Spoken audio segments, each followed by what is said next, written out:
Staying consistent for weeks, months, and years is tough, but this is exactly what separates casual language learners from the top 1%. Most people quit not because they chose the wrong book or app or teacher. They quit because their system breaks before results show up. So today I will give you my 500 days consistency system that I call momentum punch. Because just like punch needs 5 fingers, your consistency system needs 5 key principles. It is the system that I used to study languages, and it helped me to stay consistent for 3 years, 7 months, and 23 days without missing a single day. And even if one of these 5 principles missing, the whole system becomes fragile. Let's go. Principle number 1: no breaks, at least for the first 30 days. This is the key principle that separates casual language learners from the top 1%, because casual language learner ask, how often should I study a new language? And the serious learner asks, how can I make sure that the language touches my life every day? Staying consistent, especially in the beginning, is very important, because in the first 30 days, you are not building only your schedule, you also build new identity, you build momentum. And if you allow breaks too early, your habit becomes weaker before it becomes automatic. Think about language learning as a small campfire. Imagine yourself in the woods, you're sitting next to a campfire, and you just started it, and in the beginning it's very, very weak. So it needs constant attention. If you start campfire and then you leave for 2 or 3 days, once you're back, you see that it didn't rest it or magically started burning even brighter. No, it will goes out. And once you are back, you will need not to continue the process, but actually to start everything from scratch. And this is exactly the reason why a lot of people, when they are learning languages, they have this moment when they abandon language learning process for a couple of weeks, and then it's so hard to get back to it, so they basically quit. But back to the campfire, if you will add a little bit wood every day, your fire becomes stronger, stronger, stronger, and it will survive even windy or rainy days. So in the beginning you need to be pushing, and principle, no breaks for at least 30 days. Actually, the more you can do, the better. It means in the first 30 days you focus only on one thing: avoid empty days when you don't touch language. And you can say, hey, Ivan, I have my life, my work, my family. I cannot do exercises 1 hour every day. Yes, and this is exactly why we have our second principle, keep it short. And this principle is exactly what makes this principle number 1 possible. You cannot stay consistent with a habit that is too heavy. And having shorter sessions gives you fewer excuses and less resistance in general. It makes language learning process part of your actual life. And this is especially important for busy adult people who have a lot of things to do.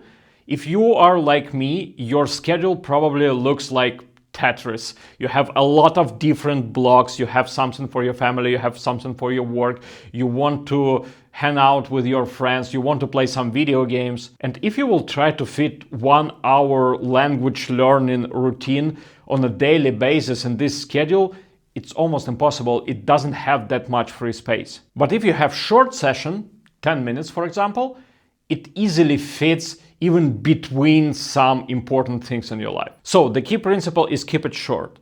Do not aim to have 30, 40, 50 minutes language learning routine.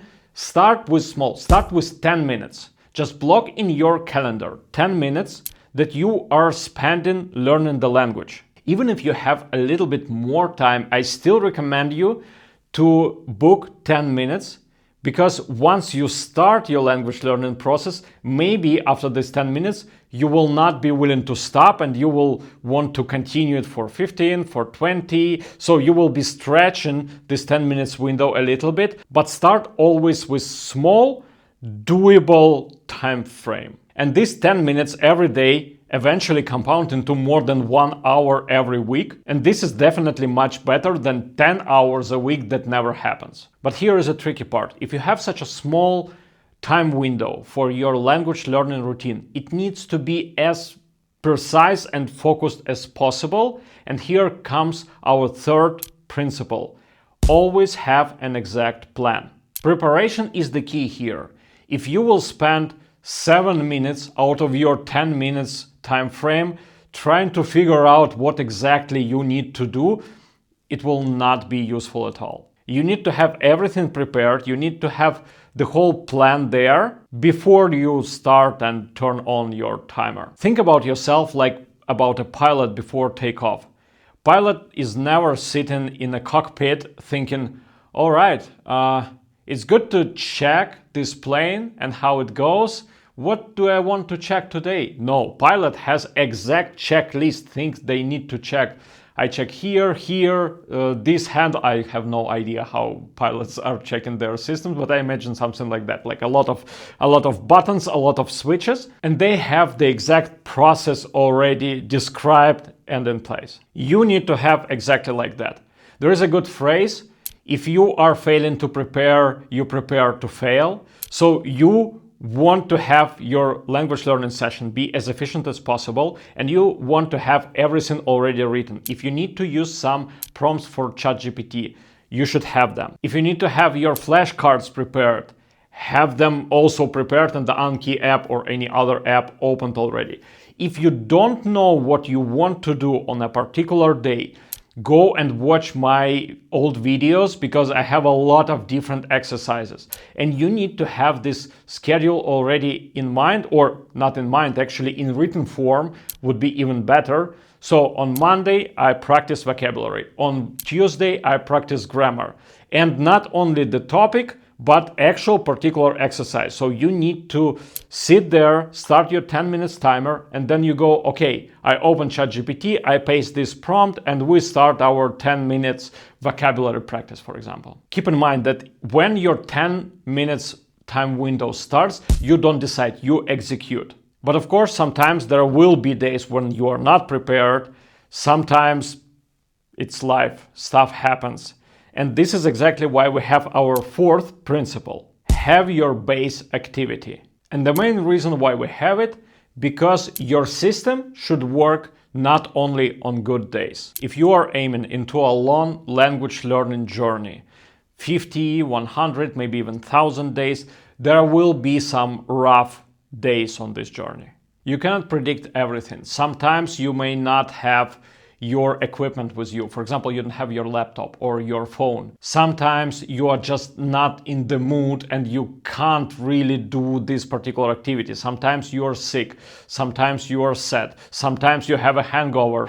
Happens a lot to me. So you always need to have a backup plan. You need to have some default activity that is always available and that you are sure you will be able to do. Think about this base activity like a life vest. If water is calm and nice, you may not need it. But when the storm comes, this thing will actually not let you sink. And when you are going this long journey, storms will be hitting you one after another, and you will be happy that you have this life vest. So what is this base activity?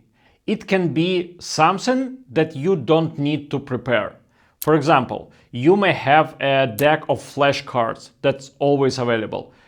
You may have Duolingo app that you are doing on a daily basis. You can even have a book, something like 500 exercises for German grammar. And you will just sit and do a couple exercises from this book if they don't require any preparation from your side. I would additionally recommend this base activity to be completely offline. So in case you, stuck in the woods somewhere, okay, maybe language learning at this moment will not be your top priority, but it still would be nice to have this option. And think about this activity not as about something that should be extremely helpful or deep.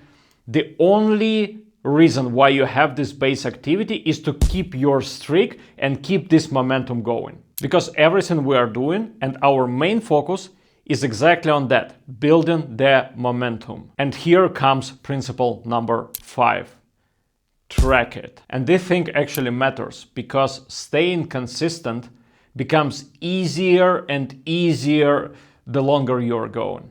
If you don't track your progress, and by progress I mean only your show-ups, if you don't track it, then every day becomes some separate decision. You don't really feel this compound effect. But if you are tracking it, then after 10 or 30 or 100 days, all of these previous days keep you going. So when you have this second thought, and you will have it, and I have it all the time, maybe today I should skip, you look back, you check your tracker, and you see that you have been doing, I don't know, 1,200 days without a break.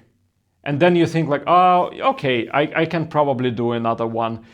Maybe it will be a quick one, maybe just my base activity. And think about it like a snowball that is rolling downhill. In the beginning, it's very small and it's barely rolling, but the longer it keeps rolling with every new day, maybe for snowball it's not a day, but for you it's a day, the more you roll in your language learning process, the bigger this snowballs grows, and at some point it has its own momentum and it becomes almost unstoppable. So principle number 5, track it. Track your progress. You can use whatever you want. I personally use Duolingo because they have this built-in tracker, this streak meter, and I use Duolingo. It's my daily activity since more than 1,300 days. I'm using it along with other things, but Duolingo is just a nice small thing you can do, and you have your tracker checked. If you don't want to use any specific language learning app, you can also use habit trackers. You just go to App Store or Google Play and you type habit tracker, and there are tons of apps. Some of them are paid, some of them are free. You can pick the one you like the most. They work more or less the same. For you, what's important, you want this app to be able to send you notifications because you don't want to skip a day just because you forgot about it. And of course, you can do even offline version. I sometimes have some offline trackers for some specific activities. Then you can just print a table, place it on your wall, and then it will be always in front of your eyes. So these are 5 principles. This is our momentum punch. If you will follow these principles, I guarantee you can stay consistent as long as you basically want. And now I will ask you about one thing. Please write in the comments what makes you struggle the most while trying to stay consistent with language learning. It would be very interesting to hear your thoughts about this topic, and maybe we will find a solution for your particular problem altogether. Thank you very much. Don't forget to like and subscribe, and see you later.